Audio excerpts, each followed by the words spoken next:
Hi guys, I'm Maddie. Welcome to the first episode of my new video podcast. I haven't actually got a name for it yet, so if any of you guys can think of a good name for what this is, please put it in the comments, and you never know, your suggestion might end up actually being the name. The idea of this series is that I'm going to talk to different musicians, maybe some other people like visual artists and stuff as well, and it's just meant to be informal. It's not like a straight up interview, it's just like the kind of chat that we have anyway. Just to share it with you guys, because the kind of chats that you have with creative people are always interesting. As this is the first episode, we were actually testing out quite a few things, like the different camera angles and the sound, and we didn't manage to get it exactly how we wanted. But because the chat with James was so great, I did actually want to put this video out so that you guys could see it as well. So just be aware that the audio and the video isn't exactly how we want it just yet.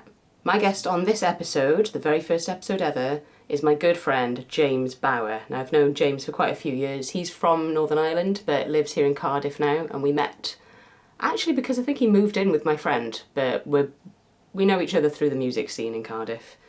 He's absolutely wonderful, a very beautiful man, as you will see. We had a chat about various things, including Paul Simon. We drank some red wine and just had a lovely time. So I hope you enjoy this chat with James Bauer. Let's go.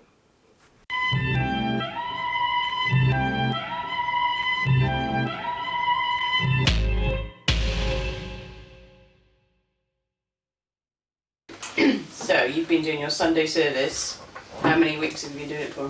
Oh man, it's difficult to tell with lockdown because I think it's been like, how many months has it been?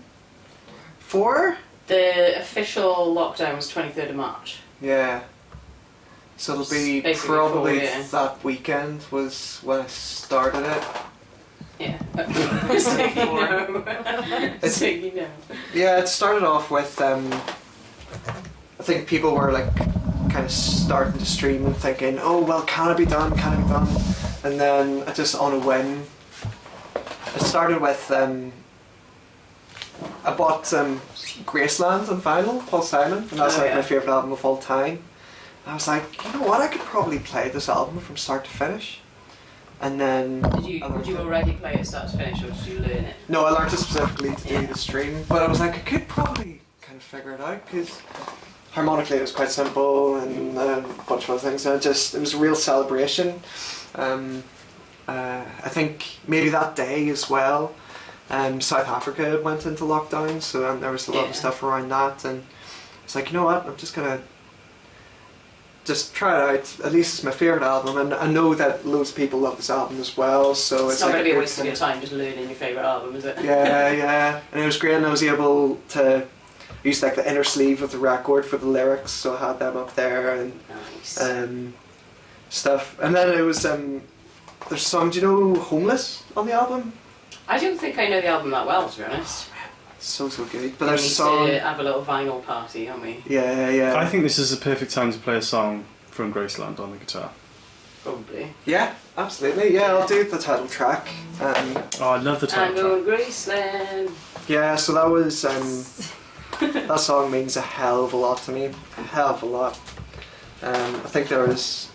Yeah, I won't go into too many details. Everyone's got a story with Graceland, whether it's... Well, we were talking there about having stories behind things like people's instruments or certain objects or whatever.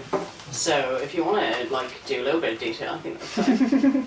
Well, long story short, there's a span of over the span of a summer, I went from being a very active Christian with a very strong kind of faith and very much full on God's all that matters, and then by the end of the summer I was an atheist, borderline nihilist, so there's this sort of kind of period of time where it was like kind of summer of '69. yeah, well there's just this kind of period, the lyrics to that. yeah, like when you go your entire life, I think it was like How old 21, were you? 22, Yeah. just before I kind of was turning 22, it's like this kind of period of, okay, well, all the stuff that I believe to be true and my basis of morality and everything, all based on this book and what men in suits told me to believe. to then kind of build it from scratch. And I found the process very, very liberating, but kind of terrifying. And I found that music was one of the most important things to get me through. And always, someone showed me Graceland, and I just really, really clicked with this album. I think. Did it like, you're saying obviously it's like a belief change. Do you find like the actual lyrics of Graceland were like affecting you in that sort of part of your brain, like what you believed in? Yeah, I don't really know. I think Or is it just because it's associated with that time? Yeah, I think it was what Paul Simon, what he was personally going through. I think he'd just gone through a very messy divorce with Carrie Fisher, and I think his previous couple of albums didn't really do so well. I didn't know that. I don't think I knew they were married. Yeah. Ziggy is very interested in your story, by the way. She's right Oh, He's yeah? right on his shoulder. I She's think, like, tell me more, James. I think she heard fish and was like, oh, what? Hello. Yeah, I think, well, he released a couple of albums, they didn't do so well, and he and Carrie Fisher got together, got married very quickly, and then didn't really last long, and then he was going through a kind of horrible time, Yeah. and then he was like driving across America, and someone, I think his producer, gave him this tape of some accordion player. He was like, this is really, really good, so he tracked him down to South Africa, and then went to South Africa to play and kind of make some music, and then kind of built this album. Yeah. There's I think I've seen like a documentary, or a bit of a documentary maybe. There's like a group, like a band, South African people that you worked with. Yeah, and then there was it Lady Blackman Bazo? Yeah. Don't quote me on that, but Lady yeah, Smith. like those. Lady Smith. Black. Lady Smith. Yeah, that's right. Yeah, Blackman Bazo. Well Yeah. done, disembodied voice. Mysterious fact checker. Yeah. in the room. He's a pub quiz guy. He knows the facts. Everyone's a pub quiz guy now. I know, right? Yeah. So many quizzes. So yeah, I don't know what it was about it. I personally spent time in Namibia. I spent the summer doing charity work out there. Namibia is just north of South Africa. They share a lot in common. So I really clicked with the album, the harmony. Like, I think there's only, like, I'm going to play it now, Graceland. I think that's the only song with a minor chord in it. Really? Yeah. Yeah, it like, just have like quite a sort of happy feel. That what I've heard of the album. yeah, it's just all like 1, 4, 5. Yeah. There's But with all the sort of like instrumentation and stuff, it Yeah. makes it kind of exotic, even if the harmony is yeah, kind of expected. and I think there was, because it was tied in with apartheid as well. Yeah, What year did it come out? 86, Chelsea? Fact checker. I don't know this. I think it was 1986. Hang on. Hey Siri. What year did Graceland come out? Which one? I found it. Graceland. Date. Oh, the documentary came out in 1997. Siri. James can play. You. I'm gonna look it up while Look it you up. play the song. Cool. Yeah, but like the main reason was I think Paul Simon found a lot of hope in this music and conveyed it, and I really, really clicked with it. 86. Fantastic. So you feel like you kind of related to his feeling? Don't really know. I think maybe, like, it could just be as simple as the art was great and it clicked those emotions. And the time that you that I need at experienced the the time. art was significant. Yeah, like it's one of those ones that when I was feeling at my lowest and at my worst and at my most desperate, Graceland brought me up. But when I was like really, really almost literally high, or you know, or when I'm just really, really happy and everything seems to work, Graceland kind of sobered me a bit. So this is kind of one of those go-to songs. But it just kind of transported me to the place, and yeah, it's just always kind of lent on it. So that kind of started this whole streaming thing, and then people dug it, and then I realised, well, I can play other things except for Paul Simon. Like Prince. Like Prince! Have you This done any other is- full albums? This is your head angle, yeah, James. Oh wow. Fantastic. Hey. I like that. Really shiny forehead. Beautiful. Yeah. No, I didn't initially think of like doing whole albums, and there are a couple like quite a lot of work, isn't it? Yeah, and it's a bit like, there are very few albums that you can do easily with an acoustic guitar, but then keep people engaged the whole way through. I did think like Damien Rice, so that was a huge that's album. like, you know, when you said about the music at a point in your life, like if I put on that album now, I'm just like, Absolutely. It's just like a moment, isn't it? You smell a smell, and you see, like, I'm there. Yeah, That's I sort did. of, like, powerful. Yeah, I did think about David Bowie, Hunky Dory, but Yeah. as soon as I get to Life on Mars, I'm like, no, it's cool. I'll let Fitz play that one. You can play that. I think it's not too hard. I mean, you underplay your skills. Yeah. Let's have Graceland. I'm going to take a little photo of you as you play. Cool. Try not to. Am I still in shot? Yeah. Just keep on looking up, because sometimes your head's kind of going in and out. But it's fine.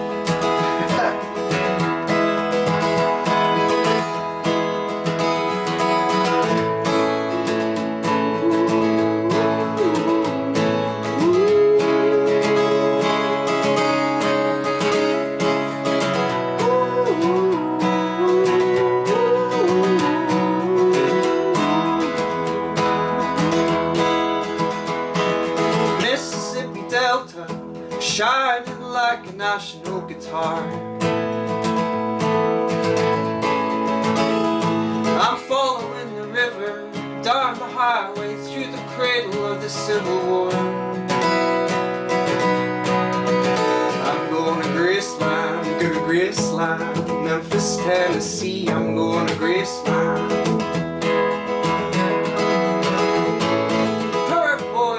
Pilgrims, families, we are going to Graceland. My traveling companion is 9 years old. He is the child of my first marriage.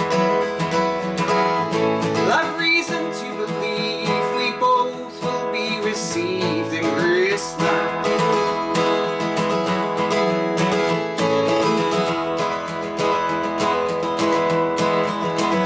Comes back to tell me she's gone. As if I didn't know that, as if I didn't know my own bed, as if I never noticed the way she brushed her hair from her forehead. She said, losing love is like a window in your heart. Everybody sees you're blown apart. Everybody sees the wind blow. I'm going to Graceland, Memphis, Tennessee. I'm going to Graceland.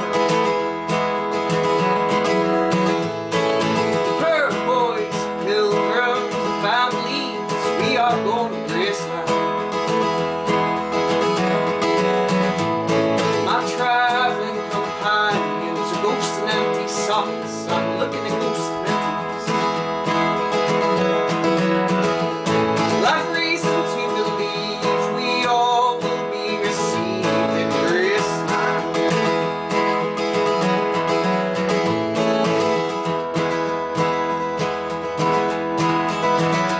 There's a girl in New York City who calls herself the human trampoline.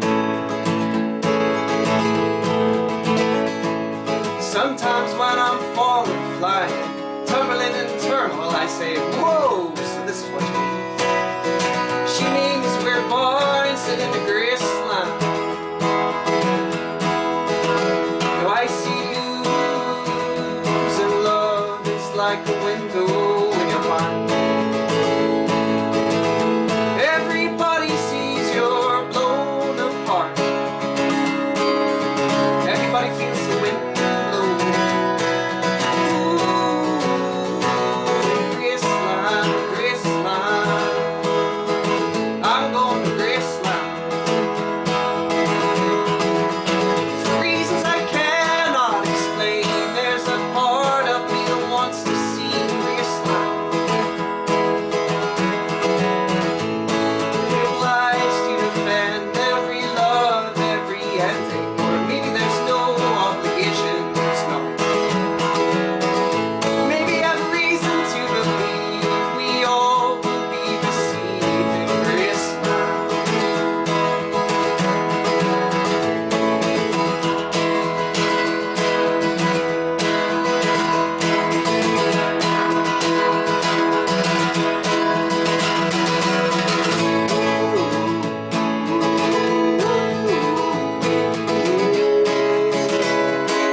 I just had a nice little film from this angle as well. Oh, nice.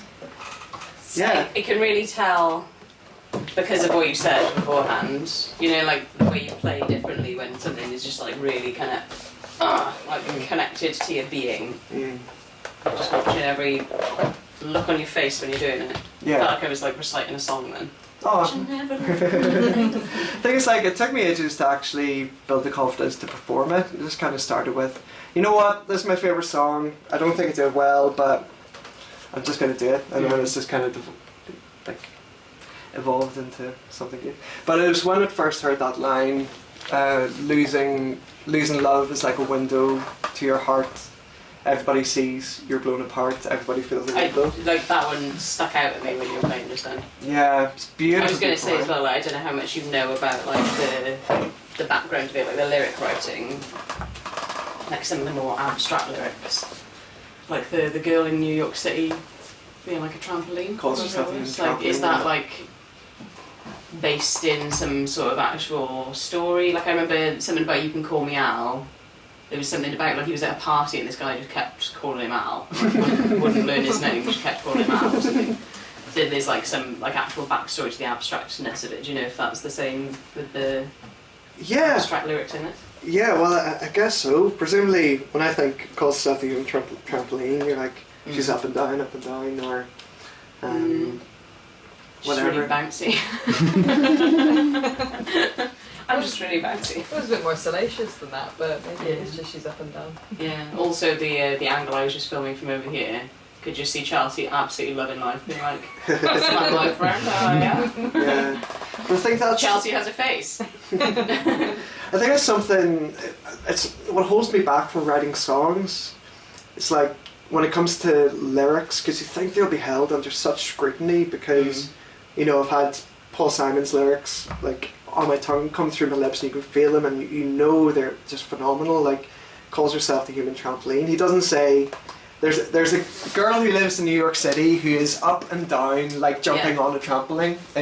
She calls herself the human trampoline. It's just a lot more beautiful and it's so like fun. I was reading something about David Byrne. I know you like talking heads. Yeah. Partial. And somebody was interviewing him. It's like this book called Songwriters on Songwriting. Have you heard it? No. Heard about it. So they're kind of in-depth interviews with different people, but they're like really specifically about songwriting and the process. And the interviewer, I can't remember his name, but he says like it's an interesting notion for a songwriter, like myself as a songwriter, just the notion of stop making sense. That's kind of what that is. Like if you spell things out too literally, it's not as artistic and satisfying. Yeah. But if you say something in just like a really nice kind of poetic way and like you get that impression from it, some people might get different impressions from it, but that's when it's truly artistic. Yeah, absolutely. And I've been quite inspired. It's actually motivated me just to actually finish songs and not think too much about it, because how often do you like print out the lyrics or something and study it? It's like, you would only get to that stage if you have a connection with the song initially, and then realise that, you know, it's just bollocks. Like I've been bollocks. I've been going through a weird kind of Phil Collins phase, and things like Susu Studio off No Jacket Required. It's a banging tune, it's an amazing tune. You just kind of get the impression that he just wrote something that sounded good when he got set to track. Like, the sound of the words sometimes. Like, do you ever write kind of lyrics just for now because the rhythm is right, and then, you try and replace it with something that almost makes more sense, but sometimes just the ones that didn't make sense are actually better. Yeah, absolutely. And you kind of feel as well, because I'm not at the stage where I have complete strangers listening to my music and loving it and without any connections. Like a lot of my fans I know personally or know me personally, and there's something about particularly an Irish folk musician where they're like, oh, what does he mean? Like, what's he trying to say? Like, oh, they always stroke their beards as well. Right? Yeah, absolutely. Yeah. It's, I was talking to my dad earlier, right? My dad's grown a lockdown beard, and he started stroking it like that, and I was like, what did you used to do before you had the beard? Just like, oh. Yeah. It's like, and right at the back when all the advice was wash your hands and don't touch your face. I know. I was just like, it's so hard not to touch your face. So hard. It's like literally, you know, like the donut thing. You have to eat the donut and not lick your lips. Yeah. It's like that. Yeah. You don't even notice you're doing it. You're just like, don't brush the hair out of your eye. No. Absolutely. But yeah, so like with them, I've realised when I'm writing songs now, just chill out a bit. There's more to the song than each individual component. You don't need to be completely proud. Paul Simon himself, like, you can call me on Graceland, the song, so the second chorus, my travelling companions are ghosts and empty sockets. I'm looking at ghosts and empties. He's like, you hear him listening to it, and like, hate that line, don't like it, it's the only line, it's the only line I would change. And you're like, great! It's just really encouraging when you do these things, because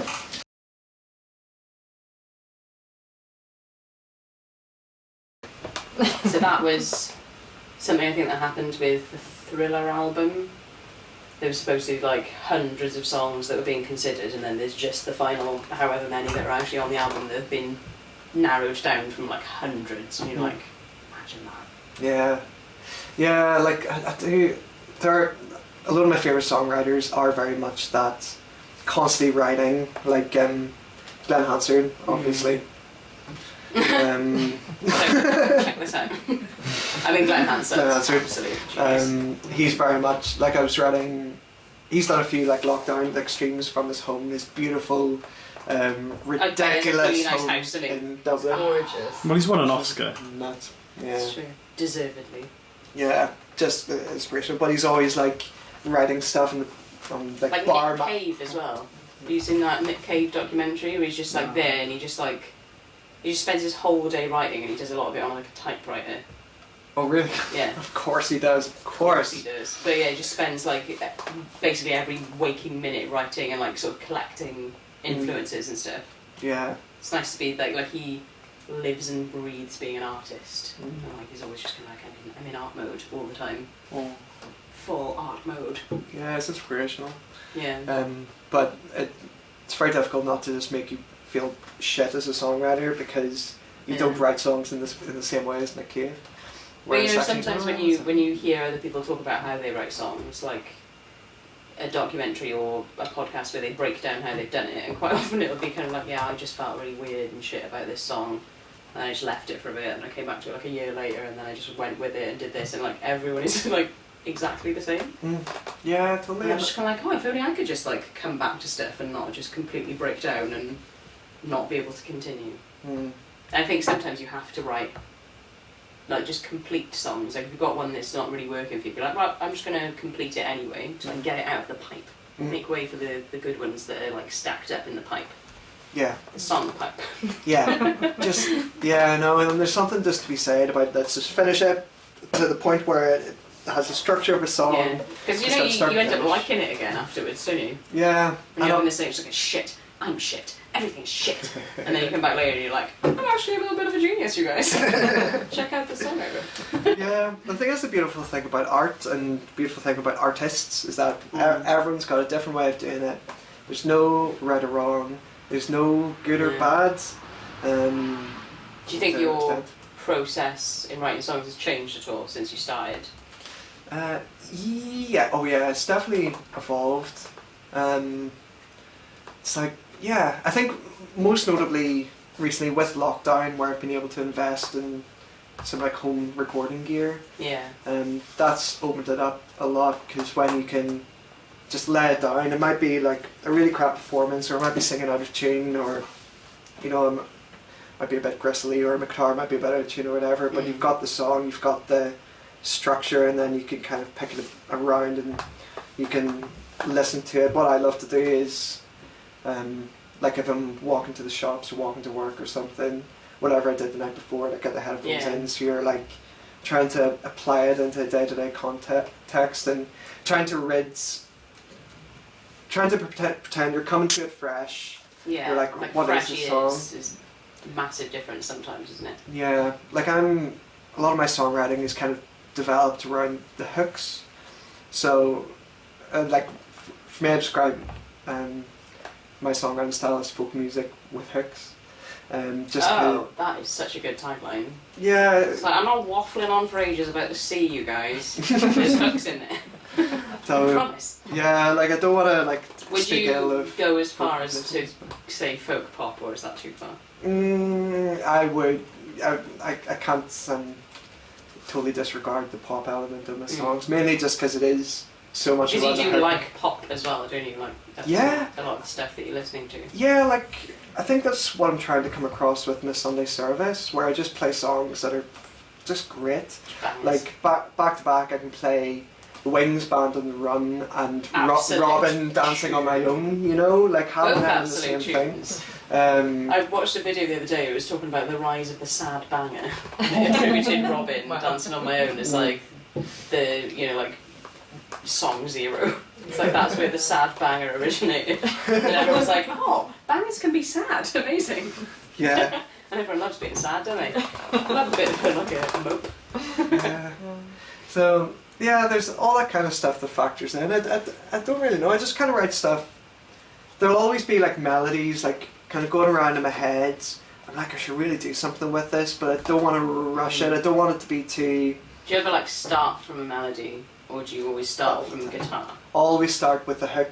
I think that's There- weird. I there- want to do more of that. There are a few times, the only times where I started with the guitar, it's funny, it's just literally like I'll come back from work, I'll pick up the guitar, and then just start playing something, like, Yeah.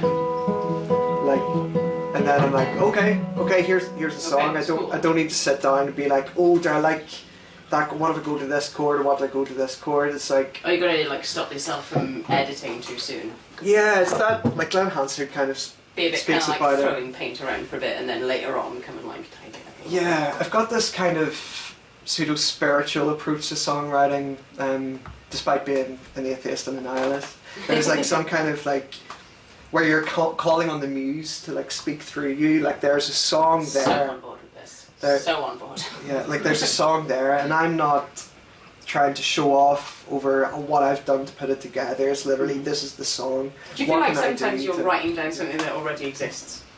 Oh yeah, Yeah. absolutely. I know It's that to the sometimes. point where I'm They like, tend to be the better songs when that happens as well. yeah, and a few people have commented on my songs, like where there's will, there's a way. Absolute so they stone try. cold banger. Like people are like, I could swear I've heard this before. I'm like, well, no, I know I Maybe wrote you it, have. but it's these kind of almost like eternal melodies that Well, yeah, because you there's just kind certain of pick. Okay, I got that one. Great, this is mine now. bangers, just catching all the bangers out here. But it's like there's certain obviously like chord progressions. You know when you get these like court cases of plagiarism. Mm.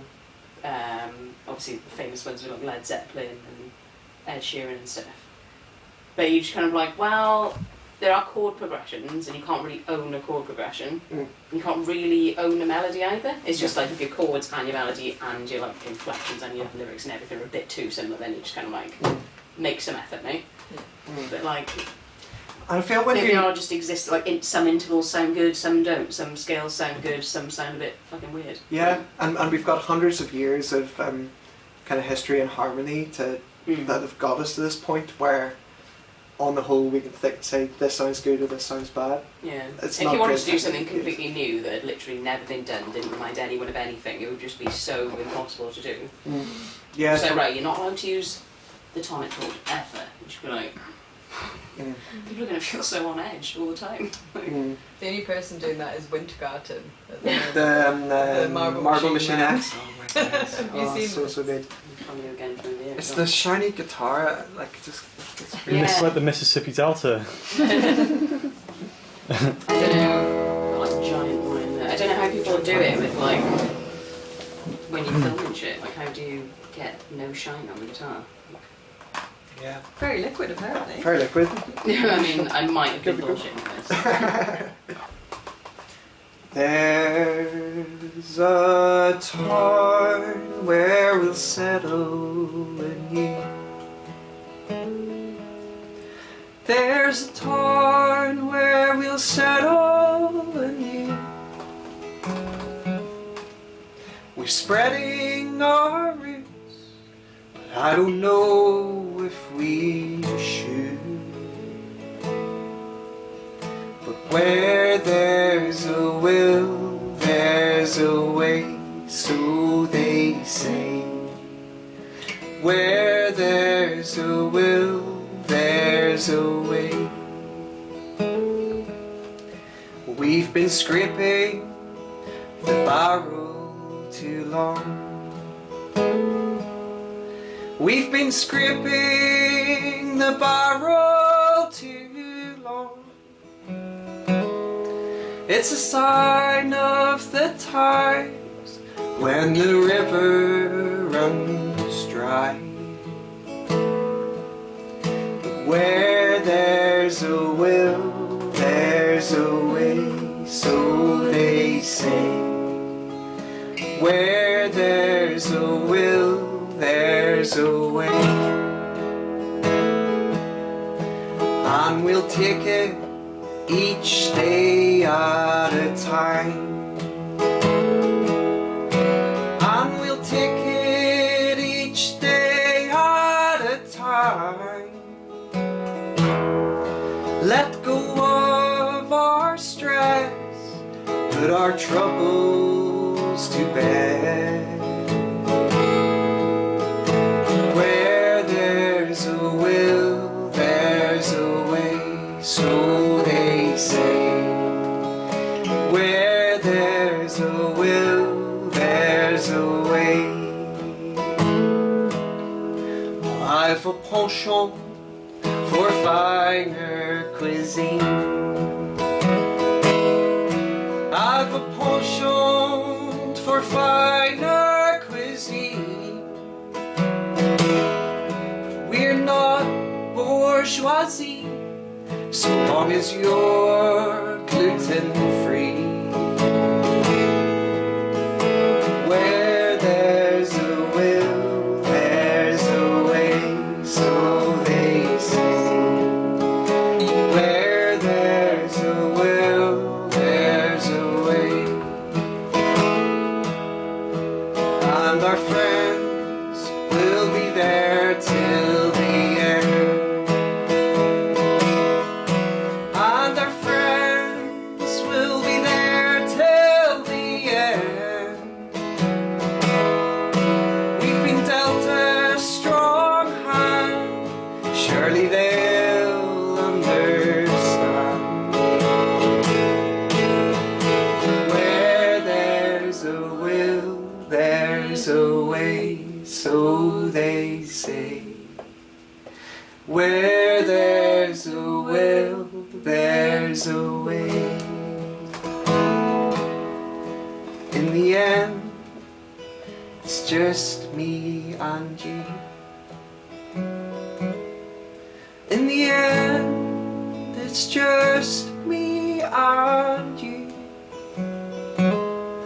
In our hearts there's a home, so we're never alone. Where there's a will, there's a way, so they say. Where there's a will, there's a way.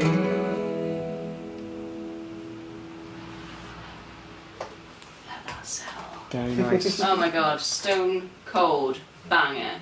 Yeah, well, good job. Absolute Well, banger. people seem to like it. It started off. It's got like that feeling of you know there's like certain songs that you've written. You must feel that about this song. Yeah. You're just kind of like, yeah, that's a good one. Yeah, it's That's not, a good one. it's something special. Like it was meant to be. It's meant to be like an Irish drinking song. Like the Yeah. that. You know what I thought of? What's that one? The old The old triangle. triangle. Let it go. Oh, gold. Yeah, yeah, It's got Something that like mood that. to it for me. yeah. It's just kind of like a weird kind of emotional space that it kind of slots into. It's kind of like, it's kind of happy and sad and it's kind of all things at once. It's a great place for a song to be fair. Yeah, it's like some sort of emotional, melancholic anthem. And especially like I'll be releasing it as a single. It's just being mastered at the moment. Oh yeah. Or it's been sent off anyway.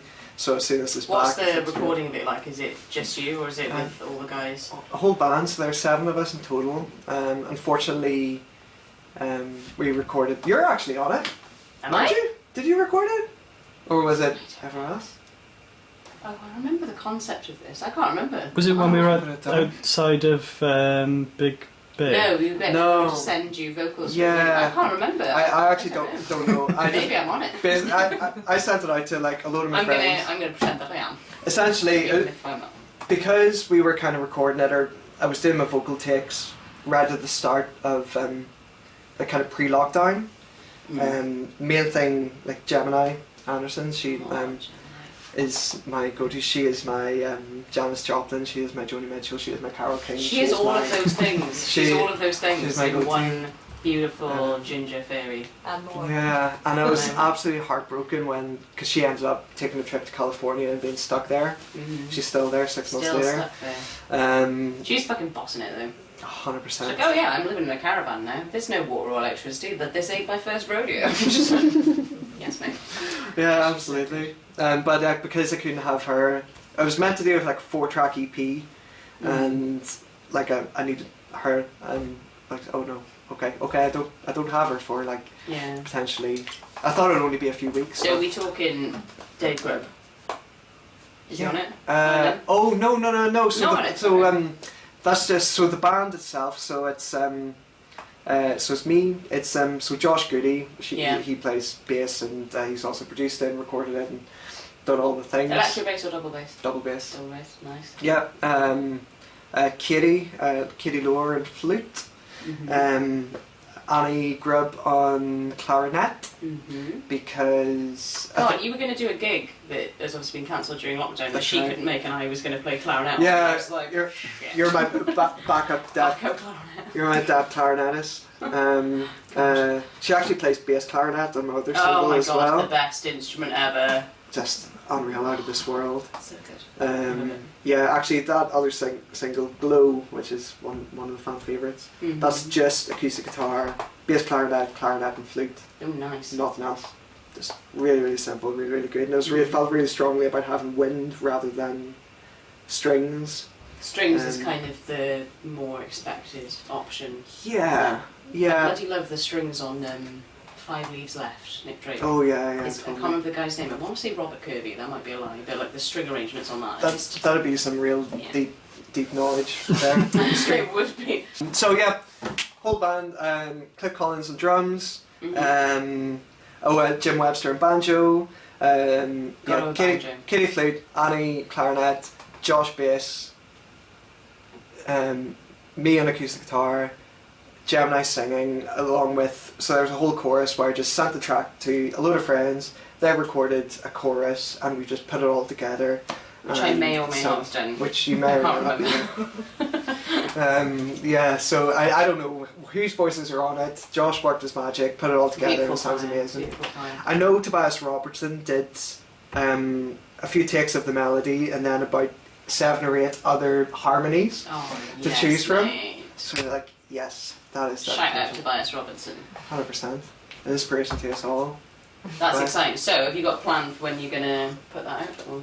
Basically, as soon as it comes back from mastering, it'll be get it on Spotify, or get it up for people to enjoy and listen to. I think it's like a good vibe for a song, for a message for 2020.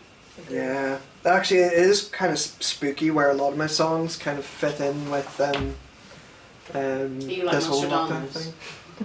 Well, people Telling might be the saying future it. through your songs. Yeah, well, if it helps You're me right, to sell more records. 2021 is going to be really great. Who was it that did? Was it Ben Folds that released a song about 2020 about 2 weeks ago? I don't Here, know, I'm actually. rambling now. We could chat for ages. So, thank you very much, James, for coming to my house, Thank you. drinking wine with me. I think you're amazing. You know this. Great. Oh, thank I you. think you're amazing. You're Should we do amazing. a little? Don't touch. Well, Love you. Hope you guys have enjoyed this. I don't know which camera I'm looking at. Hope you guys have enjoyed this. We're going to do more of this. We're maybe going to live stream. I'm just going to get all my really, really cool friends, and I'm going to let you see how cool they are. That's my plan. Because my friends are really cool, otherwise I wouldn't be friends with them, right? Boom. See you soon.